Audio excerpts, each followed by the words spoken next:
마태, 마가, 누가, 요한복음을 사복음서라 이렇게 부릅니다. 그리고 그 중에서 마태, 마가, 누가 복음을 공관복음이라 이렇게 부릅니다.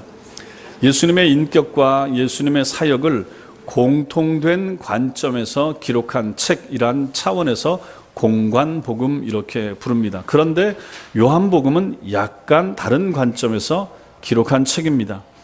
그래서 공관복음에 기록되어 있는 것이 요한복음에는 생략되어 있기도 하고 요한복음에 나와 있는 것이 공관복음에는 빠져 있는 경우도 있는 것입니다. 또 그 반대인 경우도 있습니다. 공관복음서 마태, 마가, 누가 복음은 성경학자들이 모두 주전 70년 로마 장군 디도에게 예루살렘이 망하기 전에 다 기록된 것으로 그렇게 봅니다. 그렇지만 요한복음은 주후 90년 정도에 기록된 것으로 봅니다. 한 20년 정도의 시차가 나는 거죠. 한 62년부터 70년 사이에 마태, 마가, 누가복음이 기록된 것으로 성경학자들은 보고 그때로부터 20년이 지난 다음에 한 90년 정도의 사도 요한이 요한복음을 기록된 것으로 그렇게 성경학자들은 본다 하는 것입니다. 오늘 우리가 읽은 이 도마의 이야기가 공관복음에는 빠져 있습니다. 거기는 기록되어 있지 않습니다. 요한복음에만 나와 있는 거죠. 아마도 사도 요한이 요한복음을 기록할 당시에 도마는 이미 순교했지 않았나 이렇게 성경학자들이 생각을 합니다. 그래서 도마가 없는 시점에 지금 도마의 이야기를 사도 요한이 여기에 기록하고 있는 것입니다. 이 내용을 기록하면서 사도 요한은 도마의 불신앙적인 행동이나 의심이 많았던 제자로서 도마를 그리고자 하지 않았을 것입니다. 오히려 주님을 만나서 변화되고 위대한 신앙 고백을 한 제자로서 사람들에게 전해주고자 사도 요한은 예수님의 제자 도마의 이야기를 여기에 집어넣은 것으로 그렇게 생각할 수가 있을 것입니다. 일반적으로 우리가 도마라고 하는 이 제자, 예수님의 12제자 중에 한 분, 이분은 예수님의 제자들 가운데서도 그렇게 명예롭게 우리는 생각하지 않을 수가 있습니다. 훌륭한 제자, 탁월한 제자로 12명 중에서 생각하지 않을 수가 있다 하는 것입니다. 가룟 유다는 제외하고 우리가 흔히 잘 아는 유명한 제자들은 베드로, 야고보, 요한 이런 식으로 우리가 생각할 수 있을 텐데 그래서 도마는 거기에 잘 안 집어넣을 수도 있습니다. 자, 그런데 부활하신 주님께서 그날 저녁에 제자들이 모인 자리에 오셨을 때 이상하게도 또 공교롭게도 도마만은 그 자리에 없었습니다. 그래서 다른 제자들이 부활하신 예수님을 보았다라고 말할 때 이 사람은 자기가 직접 자기 손을 가지고 예수님 손에 못자국에 대보고 옆구리 창자국에 손을 넣어보기 전에는 믿지 못하겠다 이렇게 대답하는 바람에 교회 역사 한 2000년 동안 사람들은 의심 많은 도마, 의심 많은 도마, 믿음 없는 도마 보통 이제 이렇게 생각하게 됐다라는 것입니다. 그런데 의심 많은 도마는 오늘 말씀을 보면 25절까지에 나타난 그의 모습을 묘사할 때 의심 많은 도마라 이렇게 말할 수 있죠. 그런데 곧 이어서 부활하신 예수님을 만나고 나서 그는 달라집니다. 성경 속에서 가장 탁월하고 위대한 신앙 고백을 한 사람의 모습으로 도마가 바뀌기 때문에 그런 것입니다. 그래서 오늘 이 24절부터 29절까지의 말씀을 가지고 이번 주와 다음 주에 걸쳐서 도마의 신앙 고백이라고 하는 제목으로 말씀을 살펴보겠습니다. 먼저 도마가 누군지, 도마의 성품, 기질, 이것을 우리가 좀 알 필요가 있습니다. 오늘 성경이 알려주는 도마의 별명은 디두모라고 나옵니다. 쌍둥이라는 뜻입니다. 그래서 이것을 통해서 이 도마는 쌍둥이 중에 한 명이었구나 이렇게 우리가 생각을 해볼 수 있습니다. 우리는 요한복음의 앞부분에서 도마가 어떤 사람인지 도마의 기질을 보여주는 내용을 두 군데 정도에서 볼 수가 있습니다. 요한복음 11장에 보면 예수님께서 나사로가 병들었다 하는 얘기를 듣고 고쳐주시기 위해서 유대로 다시 가셔야 되는 그런 상황이 나오고 있습니다. 그래서 가시려고 그럽니다. 그때 제자들이 말립니다. 랍비여, 방금도 유대인들이 돌로 치려고 했는데 또 그리로 가시려 합니까? 이렇게 붙잡습니다. 그 사건 바로 전에도 유대인들이 돌로 치료하는 일이 있어서 급하게 피한 적이 있는데, 아니 거기 또 나사로 고쳐준다고 가셨다가 어떤 어려움을 당하려고 주님 그러십니까? 이렇게 말리는 거죠. 예수님께서 끝내 가시겠다고 합니다. 그때 도마가 다른 제자들에게 하는 말이 요한복음 11장 16절에 나옵니다. 그것이 바로 우리가 주와 함께 죽으러 가자, 이렇게 말합니다. 우리가 주와 함께 죽으러 가자. 참 위험한 지경이고 죽을 수도 있다라고 하니까 도마가 좋다, 그러면 우리가 주와 함께 죽으러 가자, 이렇게 말을 했다라는 것입니다. 많은 성경학자들은 여기서 도마의 이러한 태도가 그가 기질적으로 좀 비관적인 그러한 성품이 좀 있고, 혹은 약간은 우울한 모습까지 우울질적인 그러한 기질도 가지고 있지 않았는가, 이렇게 이제 이 말씀을 통해서 그렇게 이제 판단을 하는 것입니다. 그렇지만 여기서 또 하나 알 수 있는 것은 이 도마가 분명하게 예수님을 사랑한 것은 분명하다. 죽더라도 같이 갑시다, 뭐 피하지 말고, 이런 걸 보니까 좀 비관적이고 좀 부정적인 면이 있지만 주님을 사랑하는 것은 분명하다 하는 것을 여기서 알게 되는 거죠. 또 하나 도마의 기질을 보여주는 그런 사건이 요한복음 14장에 나오고 있습니다. 거기 보면 예수님께서 잡히시기 전 다락방에서 제자들과 함께 모여서 당신께서는 이제 처소를 예비하러 떠나실 것이라, 이렇게 말씀하십니다. 그때 도마가 하는 말이 요한복음 14장 5절에서 나오는데 이렇게 말합니다. 주여, 주께서 어디로 가시는지 우리가 알지 못하거늘 그 길을 어찌 알겠사옵나이까? 라고 말합니다. 여기서도 마찬가지입니다. 이런 도마의 말은 주님께서 근심하지 말라, 믿으라 라고 하셨지만은 낙심하고 있으면서 또 비관적이고 또 약간은 우울한 성품이 이 말 가운데도 묻어난다 하는 것을 우리가 보게 되는 것입니다. 또한 여기서 또 확인하게 되는 것은 주님을 끝까지 따라가고 싶어하는 그러한 도마의 마음도 여기에 나온다 하는 것까지 우리가 알게 되는 것입니다. 가룟 유다를 제외한 모든 제자들이 다 그렇듯이 도마도 주님을 사랑하는 마음은 분명했다 하는 것입니다.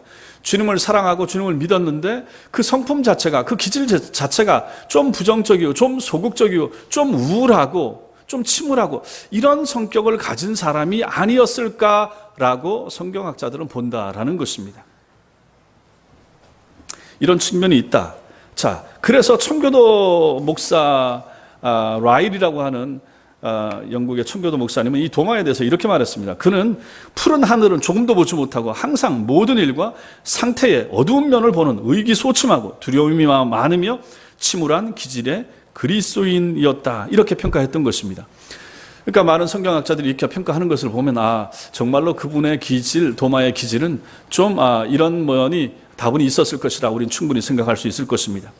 주님이 실제로 죽게 되리라라는 가능성만을 가지고도 도마의 마음이 우울하다 못해서 낙심했다면 그 죽음이, 주님의 죽음이 실제로 일어났을 때 그가 느꼈을 절망감, 이것은 얼마나 컸을까 우리가 충분히 생각할 수가 있다라는 것입니다.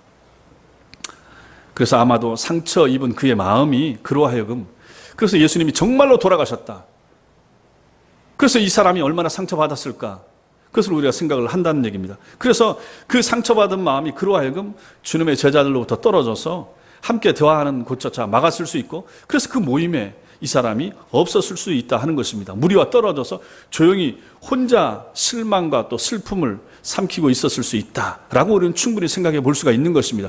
지금 여기 모인 24절에 모였을 때, 도마가 없을 때 나머지 10명의 제자들 다 있잖아요. 근데 왜 도마만 없었을까? 그럼 우리는 이러한 정황을 통해서 도마가 너무 상심이 커서 혼자 있으면서 제자들하고 있으려고도 안 하고 그랬을 수가 있다, 우리는 그렇게 생각을 해볼 수 있다라는 것입니다. 두 번째, 우리가 이 말씀에서 볼 수 있는 것은 도마의 부재와 의심입니다. 도마가 없는 순간, 그리고 도마의 의심, 불신앙. 이런 도마가 소위 의심 많은 도마라고 하는 별명을 얻게 된 것은 오늘 본문 24절과 25절 때문입니다. 24절과 25절 같이 읽겠습니다. 시작. 12제자 중에 하나로서 디두모라 불리는 도마는 예수께서 오셨을 때에 함께 있지 아니한지라. 다른 제자들이 그에게 이르되 우리가 주를 보았노라 하니, 도마가 이르되 내가 그의 손에 못자국을 보며 내 손가락을 그 못자국에 넣으며 내 손을 그 옆구리에 넣어보지 않고는 믿지 아니하겠노라 하니라. 도마는 예수님이 부활하신 저녁에 제자들에게 오셨을 때 그들 속에 없었다 그럽니다. 왜 도마만 빠졌는지 성경은 말하고 있지 않습니다. 그래서 아까 말씀드렸던 것처럼 그런 성경학자들 생각에 비관적이고 우울했던 그러한 도마의 기질이 그로 하여금 그 자리에 없도록 했을 것이다. 이렇게 이제 우리가 추측만 해보는 것입니다. 추측입니다. 정확한 것은 우리가 알 수가 없습니다. 그리고 그 부활의 저녁 이후에 도마가 이제 제자들을 만났죠. 그들은 도마에게 뭐라고 말합니까? 우리가 주를 만났다. 우리가 주를 보았다. 라고 말해 준 것입니다. 그렇죠. 이 10명의 제자들은 예수님을, 부활하신 예수님을 만났습니다. 아무도 없는 그 문이 닫힌 그 공간에서 예수님을 만난 거죠. 이 제자들 마음이 얼마나 기뻤을까. 이 기쁜 제자들이 나가서 그 자리에 없었던 한 명의 제자 도마를 찾아갔을 수가 있고, 어쨌든 나중에 만나서 도마, 우리가 예수님 만났어. 부활하신 예수님 만났어. 정말로 예수님 부활했어. 이렇게 전해 주었을 것이라 라는 얘기입니다. 그런데 도마는 그러한 얘기를 들었을 때 어떻게 반응합니까? 그의 좀 전에 말씀드렸던 것 같은 그러한 기질에 어울리게 25절처럼 반응했던 것입니다. 내가 그의 손의 못자국을 보며 내 손가락을 그 못자국에 넣어보지 않고서는 내가 믿지 않겠다. 내가 직접 정말 그래? 정말 예수님 부활하셨다고? 그럼 예수님 그 상처를 내가 직접 만져봐야 내가 믿겠다. 이렇게 이제 말을 했던 것입니다. 이것은 경험적인 증거를 요구하는 말이 되는 거죠. 증거가 필요하다. 그래서 이 사람은 의심 많은 도마가 된 것입니다. 10명의 제자들, 도마와 함께 긴 시간을 보냈던 그의 친구요, 형제인 그 10명의 사람들이 주님을 만난 것에 대해서 증언을 해 주었지만 도마는 그것을 받아들이기를 거부했던 것입니다. 오히려 그 자신이 친히 주님의 몸을 만지고 보지 않는 한 믿지 않을 것이라 라고 고집스럽게 그렇게 선언을 했던 것입니다. 결국 도마는 부활의 축복을 거부했으며 주님 임재의 기쁨을 서로 나눈 그 형제들과 함께 있지 않았던 것입니다. 그래서 그는 다른 제자들과는 달리 예수님께서 그 다음 주일날 다시 나타나실 때까지 8일 동안의 그 긴 시간 동안 의심과 슬픔과 침울함 속에서 시간을 보냈던 것입니다.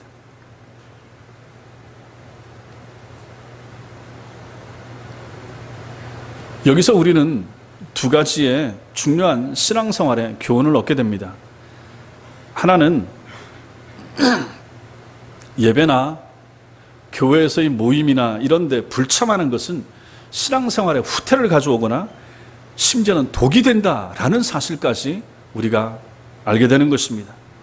도마의 이 침울하고 슬픈 한 주간은 그의 모임의 불참, 부재 때문에 그렇게 된 것입니다. 왜 그 사람이 그 모임에 없었는지, 아까 제가 설명드린 것처럼 그런 기질적인 문제 때문에 그랬을 수도 있지만 정확한 것은 어쨌든 모릅니다. 어쨌든 그 사람은 다른 10명의 제자들이 다 있는 자리에 도마만 없었다라는 것입니다. 있었으면 그때 부활하신 예수님을 만났죠. 그래서 모든 문제가 해결이 됐죠. 그런데 없었다라는 것입니다. 빠진 것이죠. 도마의 침울하고 이 슬픈 한 주간은 그의 이 모임의 불참, 그것 때문에 그렇게 됐다라는 것입니다. 비록 제자들이 그를 찾아가서 부활하신 주님을 만난 소식을 전해 주었음에도 불구하고 그는 이 부활의 소식을 거부하고 주님의 부활과 임재의 기쁨을 회복한 주님의 제자들, 그의 형제들과 함께 하기를 원하지 않았을 것이다 라는 것입니다. 여기서 우리가 깨닫는 것이 바로 이게 되는 거죠. 성도는 혼자 신앙생활을 해나갈 수 없다라는 것입니다. 예수 혼자 믿을 수가 없습니다. 하나님께서는 신자들이 서로를 격려하고 힘을 얻을 수 있도록 교회로 우리를 모아주신 것입니다. 혼자 신앙생활 하는 거 없습니다. 그래서 가정재단 이거 말도 안 되는 것입니다. 신앙생활을 함께 하는 것입니다. 교회에 오셔서 같이 하셔야 됩니다.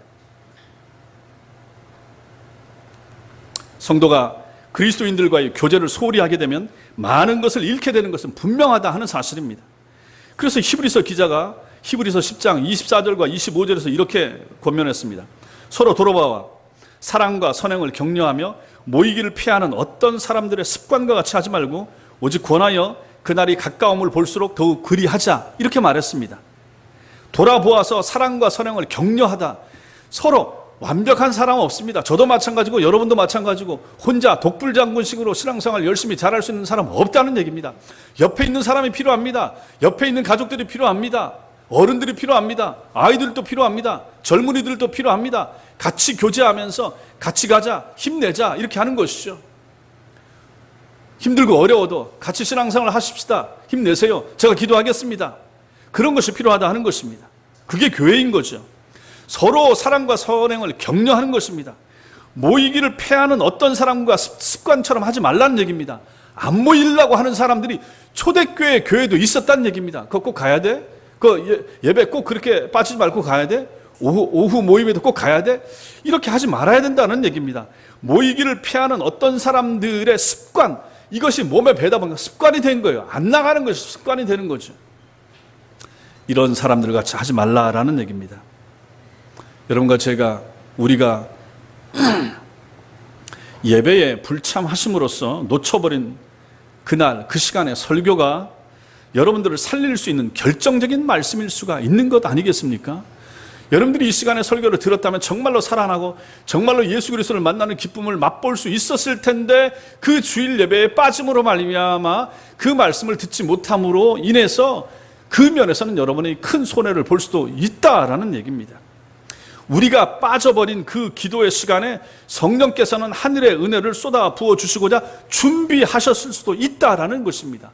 그 시간, 그 기도의 시간에, 새벽 기도의 시간에, 수요 기도의 시간에, 금요 기도의 시간에 만약에 여러분들이 참여했더라면 그 시간에 그 하나님이 예비하신 하늘의 성령을 통한 은총을 맛볼 수도 있었는데 그 시간에 빠짐으로 말미암아 그것을 못하게 될 수도 있다라는 것입니다. 이렇게도 생각해 볼 수가 있습니다. 전도의 모임이 있다. 근데 그 모임을 안 하고 귀찮게 여기고 남전도회든지 여전도회든지 모세전도회든지 그 모임에 빠지고 일찍 가버린 그 시간을 통해서 하나님께서는 형제와 자매들을 통한 회복과 하나님의 은혜를 준비해 놓으셨을 수도 있다라는 것입니다. 근데 그 모임을 소홀히 하고 가버림으로 말미암아 하나님이 그 시간에 부어주시기로 예비하신 그 복을 그 사람만, 일찍 가버린 그 사람만 못 받을 수도 있다라는 사실을 생각해 보시라라는 것입니다. 이 부분에 대해서 아까도 말씀드렸던 영국의 총교도 존 라일 목사님은 이렇게 말합니다. 우리의 영적인 건강이 사소하고 규칙적이며 습관적인 도움에 얼마나 크게 의존하고 있는가. 우리의 영적인 건강이, 여러분과 저의 신앙적인 건강이 사소하고 규칙적이며 습관적인 도움, 사소하고 규칙적으로 보이는 것 같은 주일 예배 참석, 모임 참석, 그거 안 가도 괜찮을 것 같은 그러한 모임, 여기에 얼마나 크게 의존하고 있는지 성도들이 잘 모른다. 이렇게 말합니다. 그것이 너무너무 중요하다. 또 이렇게 말합니다. 우리가 이 약을 잃으면, 이 약이 뭡니까? 모임이라고 하는 약. 이 약을 잃으면 얼마나 심하게 고통받게 되는지 우리는 거의 알지 못한다. 우리가 이 예배가 약, 모임이 약, 교회에서의 모임이 약, 교회 수련회, 그거 뭐 귀찮은데 가야 되나. 그게 약이라는 얘기입니다. 약. 내가 그냥 가족들하고 가는 거나 동문회나 아니면 어디 향유회나 이런 데서 가는 거하고 교회에서 가는 거하고 별 다를까? 충분히 그렇게 생각할 수도 있습니다. 그런데 하나님의 사람들은, 믿음의 사람들은 이것을 가지고 약이라고 생각하더라 하는 얘기입니다. 영적인 건강이 거기서도 오게 되더라 하는 것입니다. 그러므로 이것을 소홀히 할 수가 없다 하는 것이죠. 교회에서의 어떤 모임이든지 우리 눈에 내가 보기에는 쉬워 보이고 간단해 보이고 별거 아닌 것 같아 보이고, 심지어는요 우리가 토요일 청소라든지 아니면 무슨 김장하는 모임이라든지 이거 하나마저도 그거 내가 가나 안 가나 별 차이 없고, 내가 안 가도 다른 사람들이 하면 안 되고, 내가 안 가도 다 그 다음날 가보면 다 돼 있고, 그렇게 생각하기 쉽지 않습니까? 그러나 참된 하나님의 사람들은 그렇게 생각할 수가 없다는 얘기입니다. 그렇게 생각하셔도 안 되고, 물론 우리 가운데 그렇게 생각하시는 분들은 없지만 앞으로도 마찬가지입니다.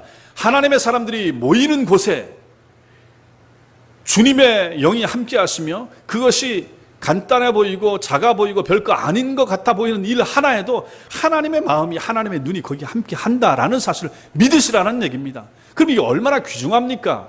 별거 아닌 것 같아 보여도 하나님이 함께 하시고 주님이 기뻐하신다 그러면 그 모임은 귀중한 거예요. 더더욱이 주일 예배는 말할 필요도 없는 것이죠. 무슨 대가를 치르고 희생을 다한다 할지라도 이날 이 시간 이 예배는 지키기 위해서 애쓰고 몸부림치는 것이 너무너무 중요하다는 것입니다. 어려운 시대를 살고 있습니다. 어떤 분들에게는 주일 예배를 드리는 것이 너무너무 버겁고 힘들 수가 있습니다. 그럼에도 불구하고 몸부림치셔야 됩니다. 기도하셔야 됩니다. 하나님 앞에 예배 드리기를 위하여, 하나님 앞에 예배 시간을 분리해서 떼어놓기를 위하여. 그래야 성도죠. 다 똑같은 시간인데 24시간 월요일부터 일주일 내내, 한 달 내내, 1년 내내 365일 똑같은 시간인데, 그러나 그 시간들 가운데 하나님의 사람들은 일주일에 하루는 구별하고, 그래서 그 시간 오전과 오후에 하나님 앞에 드리는 시간, 내가 누구냐? 성도라. 성도는 누구냐? 일주일 중에 하루를 구별하는 사람이고, 그 구별해서 하나님 앞에서 와서 예배를 드리고 기도를 하고 찬송을 하고 믿음의 형제들과 함께 교제를 나누는 그 사람이 누굽니까? 성도라라는 얘기입니다. 성도가 이 일을 안 하면 그 사람이 누굽니까? 성도가 아닌 거죠. 자신이 약하다고 생각하시는 분, 믿음의 성장이 필요하다라고 느끼시는 그러한 분들, 하나님의 은혜를 간절히 사모하는 분이라면 예배와 모임에 불참하는 어리석음을 범하지 말으셔야 될 것입니다. 언제 하나님이 역사할지 모르기 때문에 그렇습니다. 여러분들이 의사와 약속을 하고 병원에 오라 그러면 그 시간에 늦거나 빠질 사람 없지 않습니까? 실제로 우리의 예배 시간은, 모임은, 우리의 다른 모임은 예외입니다. 예배 시간만은 그렇지가 않다 하는 얘기입니다. 우리의 영혼이 고침받는 시간이고, MRI 찍는 시간과 비교될 수가 없는 시간, 더 귀중한 시간, 그것이 바로 우리의 예배 시간이라는 얘기입니다. 하나님의 성령을 통하여 우리 전신을 다 스캔을 하고 우리의 영혼을 고칠 수 있는 레이저 광선을 쏘는 시간, 그 시간이 바로 말씀 듣는 시간이고 주일 예배 시간 아니겠습니까? 예배 시간은 은혜가 안 될 수가 있습니다. 매번마다 은혜가 되면 좋지만 안 될 수도 있습니다. 그러나 하나님의 성령이 나를 찾아와 주시고 나를 만져주시고 언제 어느 날 어느 시간 어느 예배 때 그렇게 되리라, 누가 그것을 알 수 있겠습니까? 그렇기 때문에 우리는 하나님의 백성으로서 마땅히 모든 공적인 예배 시간에 열심히 참여하고자 하는 마음이 여러분과 저에게 꼭 필요하다 하는 것입니다. 그 시간, 어느 시간인지 하나님의 성령이 역사하시고 은혜를 주실 수가 있기 때문에 그렇다 하는 것입니다. 오늘 이 모임에 빠졌던 도마의 모습을 통해서 우리는 그것을 교훈받는 것입니다. 그때 그 자리에 있었더라면 부활하신 예수님을 만났을 것이고 일주일 동안의 그 어두운 시간을 그는 보내지 않았을 것이다 라는 것입니다. 오늘 이 말씀을 통해서 우리가 받는 또 하나의 교훈은 연약한 형제에 대한 성도들의 관심과 사랑이 필요하다 하는 것을 우리는 배우게 되는 것입니다. 모임에 빠져서 주님의 부활을 확인하지 못한 도마를 향해서 다른 제자들이 이렇게 말하지 않았습니다. 이봐, 우리가 도마 그 사람 걱정할 필요 없어. 그 사람 실패자야. 그 사람 우리와 같이 있었더라면 그도 주님 만나고 복된 말씀을 들었을 것이고 성령의 은혜를 입었을 것인데 그 사람 모임에 안 왔잖아. 오래는데 왜 안 왔어? 자기만 빠졌어. 뭐 자기만 바빠?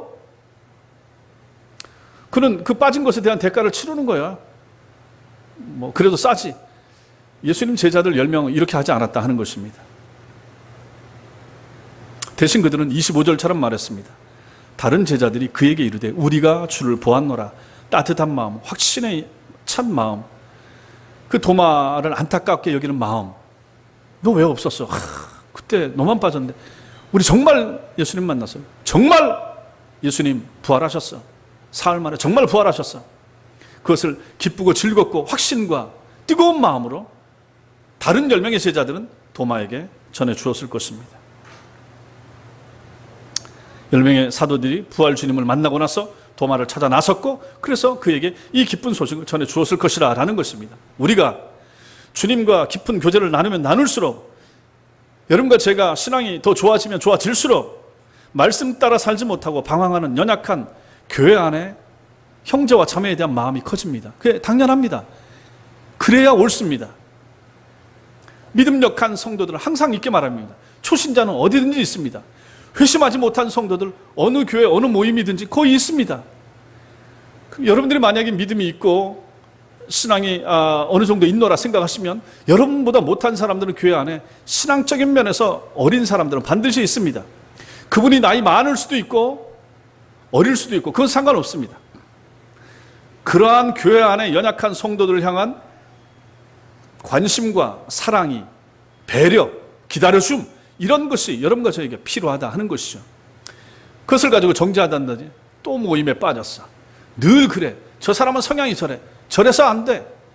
저러니까 신앙생활 잘 못하지. 저래서 하나님 앞에 복 받겠어. 좀 이런 지적질, 이런 뒷담화, 이런 걸 없애야 된다 하는 얘기입니다. 주님의 백성, 여기 모였던 그러한 사람들은 그러지 않았다 하는 얘기입니다. 없었던 사람을 안타까이 여기는 마음이 있었던 거죠. 여러분과 저도 마찬가지라 하는 얘기입니다. 우리 교회 안에서 이런 마음이, 저를 포함해서 누구든지 연약한 성도, 어린 성도 한 사람을 향해서도 이러한 착한 마음, 선한 마음 필요하다 하는 것입니다. 우리 마음속에 이것이 있어야 됩니다. 이것이 지극히 정상적인 성도의 마음의 상태인 것입니다. 또 하나 우리가 여기서 보는 것은 도마의 의심입니다. 25절에 내가 그의 손에 못자국을 보며 내 손가락을 그 못자국에 넣으며 내 손을 그 옆구리에 넣어보지 않고는 믿지 않겠노라 라는 이 도마의 말은 그의 완고한 마음의 상태를 잘 보여줍니다. 이 구절을 헬라어 원문을 통해서 보면 도마의 이 말은 매우 강한 부정의 의미를 지니고 있습니다. 우리 성경은 믿지 아니하다라고만 되어 있지만 원문 성경에 보면 이중부정으로 되어 있습니다. 그래서 나는 결코 믿지 않겠다, 이렇게 해석이 됩니다. 도마는 죽은 지 나흘이나 된 나사로가 주님 말씀 한마디에 무덤에서 살아나오는 것을 현장에서 보았던 사람입니다. 도마가 제자로서 나사로의 부활하는 현장이 거기 있었죠. 그러고 나서 주님께서 수차례나 내가 죽었다가 다시 살아날 것이다, 내가 부활할 것이다, 몇 번이나 얘기해 주지 않았습니까? 그리고 지금 또 동료 제자들이 예수께서 부활하셨다 하는 얘기를 전해 주었습니다. 그런데 도마는 안 믿는 것입니다. 그럼에도 불구하고 도마는 이것이 믿어지지 않는다라는 것입니다.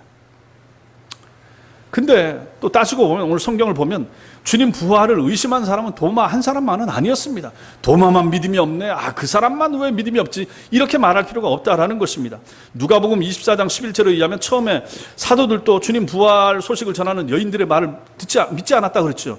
2주 전인가 그때 무덤에 왔던 여인들이 돌아가서 예수님 부활을 전했지만 제자들도 안 믿었다라고 하지 않았습니까? 무덤에 직접 찾아와서 무덤이 빈 것을 보았던 베드로와 요한까지도 그것을 그때는 생각도 못하지 않았습니까? 또 마태복음 28장 17절에 의하면 주님 승천하시기 직전까지도 부활을 의심하는 사람들이 있었다라고 기록하고 있습니다. 아니, 예수님 부활해서 지금 40일 동안 땅에 계시면서 설교하시고 하는데도 긴가민가 하는 사람들이 그때도 있었다라는 얘기입니다. 이제 승천하시기 직전에도 말입니다. 또한 일반 유대인들 사이에서는 대제사장의 무리들이 예수께서 부활하신 사실을 숨기기 위해서 군병들을 돈으로 매수해서 흘린 소문에 의해서 제자들이 주님의 시체를 훔쳐갔다라고 전했기 때문에 그렇게 믿는 사람들이 있었습니다. 그러니까 오히려 대제사장들이 믿음이 좋았지, 예수님 부활에 대해서. 예수님 제자들은 안 믿었는데 이 대제사장들 저거 정말 저렇게 말했는데 저거 정말 살아나면 어떡하지? 혹시라도 살아나거든 제자들이 돌을 굴리고 시체 훔쳐갔다라고 해라라고 돈을 주고 그 군병들을 매수할 정도로 그 사람들은 믿음이 있었던 것입니다.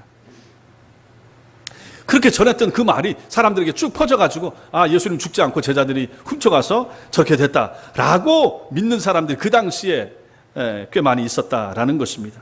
뿐만 아니라 초대교회에는요, 당시 그때도 이단이 있었는데 어떤 이단들인가, 영지주의 이단이라고 부르는데 이 사람들이 가르치는 잘못된 교리의 위험이 그들도 노출되어 있었습니다. 이 영지주의는 주님의 부활이 육신과 함께 이루어진 것이 아니라 영혼만 부활했다, 이렇게 가르친 것입니다. 그래서 부활은 영혼은 귀하고 육체는 더럽다, 그래서 육체는 부활하지 않고 영혼만 부활한다, 이렇게 가르치는 거죠. 그런 것들이 그 당시에 초대교회 안에도 퍼져 있었던 것이죠. 따라서 요한은 이 요한복음보다 일찍 기록된 아까 말씀드린 마태, 마가, 누가복음은 한 20년 먼저 기록됐다고 그랬죠. 거기서 빠뜨리고 있는 이 도마, 의심 많은 도마의 이야기를 사도 요한은 자세하게 기록함으로써 예수 부활이 실제 일어난 역사적 사실이다라는 것과 아울러서 예수께서 영혼만 부활하신 것이 아니라 옆구리에 찔리신 창자국, 손에 못자국을 보여주고 만졌던 도마의 일까지 기록함으로 말미암아 예수님의 부활은 실제라라는 것을 요한복음에 기록해서 알려주고자 사도 요한이 기록했다라고 우리는 볼 수 있는 것입니다. 영지주의가 판치고 점점 퍼지고 있는 그 시점에 이 성경 사도 요한이 요한복음을 쓰면서 그 영지주의의 오류를 지적하면서 아니다. 우리 그때 사도 요한이 직접 만져서 예수님 부활하셨어. 다른 사람 없을 때 그 사람 없었지만 그 사람 사도 도마 때문에 예수께서 8일 뒤에 나타나셔서 직접 만져보라고, 옆구리에 손 넣어보라고. 그래서 그 사람 만졌어요. 그리고 그 사람 믿었다고 하면서 이것을 요한복음에 기록을 했다라는 것입니다. 의심하는 도마는 여러분과 저의 모습입니다. 실제로 도마만 믿음이 없고 그런 것이 아니라 실제로 따지면 여러분도 믿음이 없는 경우가 많으시고 저도 마찬가지고요. 도마는 주님 부활을 의심했지만 오늘날 여러분과 저는 무엇을 의심합니까? 하나님의 다스리심을 의심합니다. 하나님의 섭리를, 하나님의 통치를 의심합니다. 하나님의 일하심과 하나님이 교회를 돌보신다 하는 것을 잘 못 믿습니다. 저도 마찬가지고 어떤 때는 마음이 흔들립니다. 교회를 향한 하나님의 사랑, 하나님의 돌보심이 진짜인가? 그런 마음이 들 때도 있습니다. 믿음이 없는 거죠. 여러분도 마찬가지 아닙니까? 여러분 가정과 집안에 어려운 일이 생기고 할 때, 곤란한 일이 생길 때 그때도 여러분들 흔들리지 않습니까? 당연히 그래야 되죠. 그런데 그렇지 못한 경우들도 있지 않습니까? 믿음이 없는 거죠. 그렇게나 교리를 배우고 그렇게 성경을 들음에도 불구하고 하나님이 통치하시고 하나님이 다스리신다, 하나님이 내 인생을, 우리 가족들을 하나님이 책임지신다, 그렇게나 성경을 많이 읽고 듣고 배웠음에도 불구하고 얼마나 순간순간 자주자주 마음이 흔들리는가 하는 것입니다. 믿음이 없는 거죠. 그렇다면 우리 중 누구도 도마를 비난할 수 없는 것입니다. 감사한 것은 주님께서 도마를 불쌍히 여기셔서 찾아오신 것 같이 연약하고 믿음 없는 우리도 주님이 불쌍히 여기시고 찾아오신다라는 사실입니다. 얼마나 감사합니까?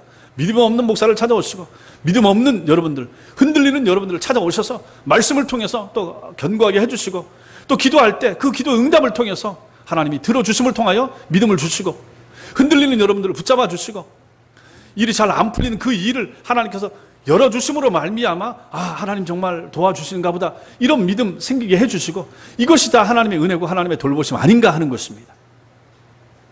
이러한 하나님을 믿으시기 바랍니다. 마지막 세 번째로 우리는 도마를 위한 주님의 방문하시는 모습을 보게 됩니다. 이 날로부터 8일이 지났습니다. 이것은 일주일 후, 즉 주님께서 부활하셨던 그 주일날 부활하셨죠. 그래서 그 저녁에 제자들이 찾아왔는데 그 자리에 도마가 없었다는 얘기입니다. 그때로부터 또 한 주간이 흘렀습니다. 그러니까 8일이 지나는 거죠. 당일날도 날짜를 친다고 그랬으니까. 사실 요한복음에서 이런 표현을 사용하고 있는 것은 초대교회가 처음부터 예수님의 부활을 기념해서 유대인의 안식일인 토요일 다음 날인 일요일을 주의 날이라고 해서 이날에 모임을 가지는 전통을 가진 것을 의식적으로 보여주기 위해서 이렇게 기록했다라고 볼 수 있는 것입니다. 그런 차원에서 본다 그러면 주님이 도마에게 사흘 뒤에 나타날 수도 있잖아요. 그때로부터 나흘 뒤에 나타나서 도마야 나 부활했어 라고 만져봐라 이렇게 하실 수도 있었다라는 얘기입니다. 그런데 그날이 아니고 정확히 8일 뒤에 그 다음 주일날 제자들이 모여있는 그 중에 주님이 다시 나타나셨다라고 하시는 것도 주일을 중시하고 주일 중심의 신앙생활을 권면하시기 위한 주님의 의도라고 우리는 해석할 수 있다라는 것입니다. 그래서 그런 차원에서 주일이 중요한 거죠. 다른 날들에도 주님은 역사하시고 은혜를 부어주시지만 특별히 주의 날, 주님을 예배하는 당신의 백성들에게 더 크고 분명한 은혜를 부어주신다 하는 사실을 믿으시기 바랍니다.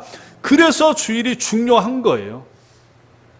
주님은 부활 후 정확히 일주일이 되었을 때 다시 제자들은 그들이 모였던 그 자리에 모여 있었고 이날에는 도마도 함께 있었던 것입니다.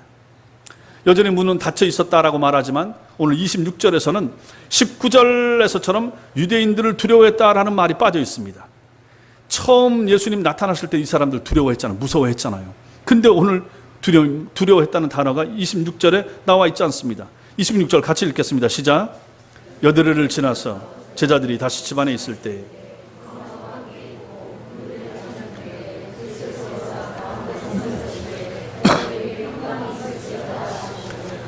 두려워했더라 하는 단어가 빠졌습니다. 왜 빠졌겠습니까? 예수님 부활하셨으니까요.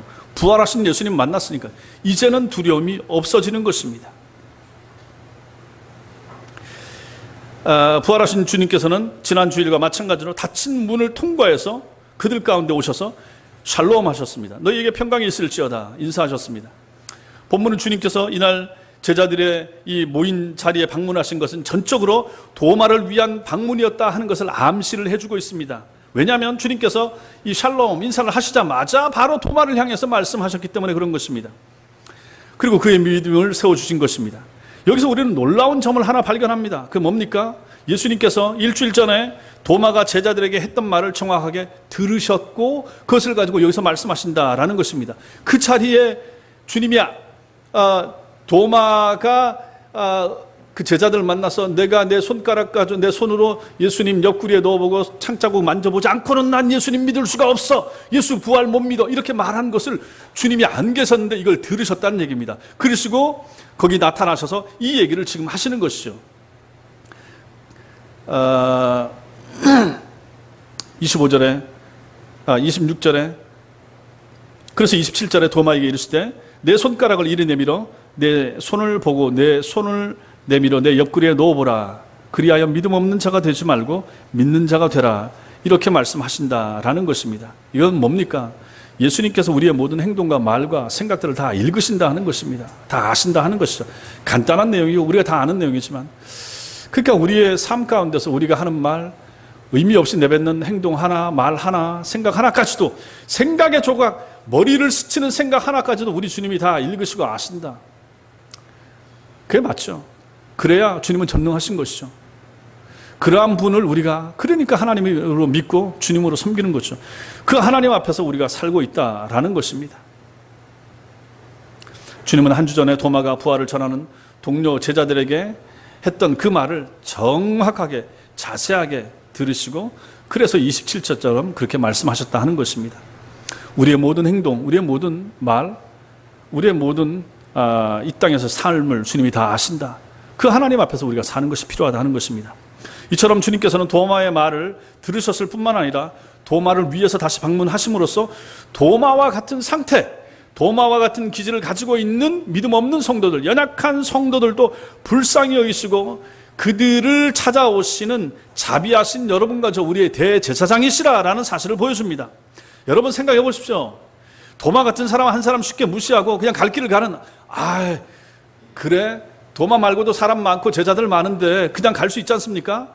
그런데 그런 주님이 아니시고 한 영혼 한 사람 불쌍히 여기시고 연약히 여기시고 귀중하게 여기시더라 하는 것입니다. 삭개오, 키 작은 삭개오, 그 사람 한 사람 예수 안 믿어도 상관없습니다. 그런데 그 한 사람 때문에 여리고에 들어가셔서 뽕나무에 올라간 그를 내려오고 그 집에 들어가 한 사람 완전히 인생을 변화시켜 주지 않습니까? 주님은 한 영혼을 너무너무 귀중하게 여기신다라는 사실을 우리는 여기서 보는 것입니다. 실제로 우리도 그렇게 여겨야 되는데 교회 안에서는 점점 교회가 커지면 커질수록 영혼들이 더 하찮게 더 가볍게 여겨지지 않습니까? 어린아이들도 마찬가지고 돈 없는 사람들도 마찬가지고 나이 드신 분들도 마찬가지고 주님은 절대로 영혼들의 무게를 따로 정하지 않으셨습니다. 젊고 건강하고 힘세고 돈 많으면 더 중요한 영혼이고 그렇지 못하면 덜 중요한 영혼으로 주님은 성경에서 한 번도 그렇게 평가하신 적이 없습니다. 오히려 하나님에 대하여 구약과 신약에서는 끊임없이 어린아이, 과부와 고아의 아버지라고 말씀하시면서 연약한 성도들 편에 서시고 그들을 아끼시고 사랑하시는 주님의 모습을 성경은 많이 그려주고 있는 것입니다. 그러므로 여러분들도 마찬가지예요. 여러분들이 약하고 부족하고 모자라고 많이 못 배웠고 가진 것이 없고 몸이 아프고 그렇게 생각하시면 하실수록 오히려 여러분들은 무슨 위로를 받을 수 있습니까? 아하! 하나님은 나를 더 사랑하시겠구나. 건강한 사람보다. 굳이 다른 사람하고 비교할 필요는 없지만 여러분이 연약하면 연약할수록 마음이 아프면 아플수록 일이 안 풀리면 안 풀릴수록 아하! 하나님의 눈, 하나님의 관심, 하나님의 사랑 나를 향하여 나를 위하여 우리 가정에 내 사업장에 더 많이 임하겠구나. 이렇게 믿으시라라는 사실입니다. 분명히 그럴 것입니다. 그런 것을 우리는 이 말씀을 통해서 우리가 확인하게 되는 것입니다. 또한 이런 주님의 모습에서 우리는 지상의 교회가 어떤 모습을 가져야 되는지도 배웁니다. 도마의 불신앙과 어떤 경험적인 증거를 요구하는 그런 태도에 대해서 내가 내 손 너 보고 믿겠어 라고 말할 때, 만약에 저한테 만약 그랬다, 정말 믿음이 없네, 야 그렇게 믿음이 없냐, 그러니까 안 보고 믿어, 뭐 이랬을 수도 있는데, 그래서 꾸중하거나 뭐 책망하거나 이럴 수 있는데, 그러지 아니하시고 주님께서는 그 한 사람 때문에 친히 나타나셔서 도마야 손 넣어봐라. 주님은 도마를 너무 잘 아시고, 그 사람의 기질, 우울질적인 기질, 좀 침울한 기질, 좀 부정적이고 좀 소극적인 기질, 우리 주님 다 아십니다. 그래 그 한 사람 때문에 찾아오셔가지고 만져봐라, 그리고 믿어라, 이렇게 하신다. 설득하시고 위로하시고 격려하신다. 목사가 사실 그런 목사가 돼야 되는 거죠. 저도 그런 목사가 돼야 되는 것이고, 여러분들도 옆에 있는 형제와 자매들에 대해서 그러셔야 됩니다. 좀 책망하고 막 나무라고. 그래서 우리 모두가 다 이런 기질들이 좀씩 있을 수 있습니다. 집안에서도 마찬가지고요. 설득해야 되고 찾아가야 되고 사랑을 베풀어 줘야 되고, 특히 우리 자녀들에게 대해서도 마찬가지고 설득하고 위로하고 기다려주고 인내하고. 아니 우리 주님이 우리를 향해서 늘 그렇게 하시는데, 우리는 왜 남을 향하여, 우리는 왜 타인을 향하여, 우리는 왜 자녀를 향하여, 우리는 왜 교회 안에 다른 형제와 자매를 향하여 왜 기다려주지 못합니까? 왜 인내해 주지 못합니까? 왜 격려가 인색합니까? 저도 그걸 잘 못하는데 저도 고쳐야죠. 우리 다 마찬가지입니다. 연약한 성도를 향한 주님의 사랑과 관심이 여기에 잘 나타난다라는 것입니다. 우리를 향해서도 마찬가지입니다. 주님을 3번 부인한 베드로에게 내가 나를 3번 부인하느냐, 이제 요한복음 20장에서 볼 텐데, 3번을 물으심을 통해서 예수님께서는 베드로를 다시 회복시켜 주셨습니다. 우리 같으면 3번이나 배신했어, 저 잘라내, 저 우리 같이 못 가, 저 배신자야, 어떻게 우리 모임에 저런 사람 같이 가, 안 돼, 저런 사람 다음에 또 배신해, 3번 배신했는데 6번 배신 못하겠어, 우리는 그렇게 생각한다는 얘기입니다. 근데 우리 주님은 그러지 않았습니다. 참으십니다. 인내하십니다. 설득하십니다. 우리도 그래야 됩니다. 우리 교회도 그래야 됩니다. 고쳐져야 됩니다. 우리가 만일 예수님을 7번 배신하고 넘어진다 그러면 주님은 8번째 찾아오시고 또 인내하시면서 그렇게 또 참아주실 것입니다. 회복시켜 주실 것입니다. 우리도 형제와 자매를 이렇게 대해야 될 것입니다.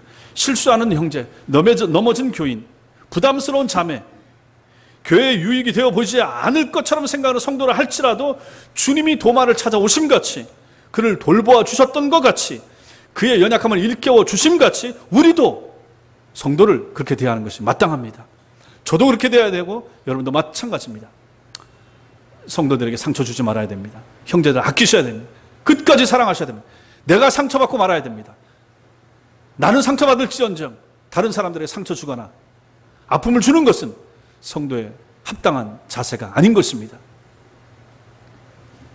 사랑하는 성도 여러분, 교회에서의 예배와 모임을 소홀히 하시면 안 됩니다. 예배와 모임을 소홀히 할 때 우리는 의심이 깊어지게 되며 기쁨을 잃어버리게 되고 마땅히 누려야 할 은혜를 저버리게 되며 교회 중심의 정상적인 신앙생활에서 멀어지게 되기 때문에 그렇습니다. 또한 마귀가 틈을 탈 기회를 주게 되는 것이고 우리들의 교회 공동체의 힘을 약화시키는 행위가 되기 때문에 그런 것입니다. 적극적으로 참여하셔야 됩니다. 어떠한 교회 모임이든지 간에 열심히 필요하다 하는 것입니다. 그리고 우리는 우리 성도들의 다양성을 인정해야 됩니다. 모두 내 마음과 같지 않을 수 있다라는 사실을 아셔야 됩니다. 기질이나 성격이 다양함을 인정해야 됩니다. 믿음의 정도도 사람마다 차이가 있다, 우린 다 알지 않습니까? 그래서 이해하고 보듬어주고 참아주고 기다려줄 수 있어야 됩니다. 주님의 제자들이 도마를 향해서 그랬듯이 말입니다. 또 주님이 도마를 향해서 그랬듯이 말입니다. 그리고 그 주님이 우리를 향해서도 지금 그렇게 해주시는 것처럼 말이다 하는 것입니다. 주님이 우리를 대하여 지금도 용서하시고 참아주시고 기다려주시듯이 우리도 우리 형제와 자매들에게, 우리 교우들에게 그렇게 할 수 있어야 될 것입니다. 오늘 말씀이 주는 이런 교훈들을 마음에 새기는 여러분과 제가 되시기를 주님의 이름으로 축원합니다. 기도하겠습니다.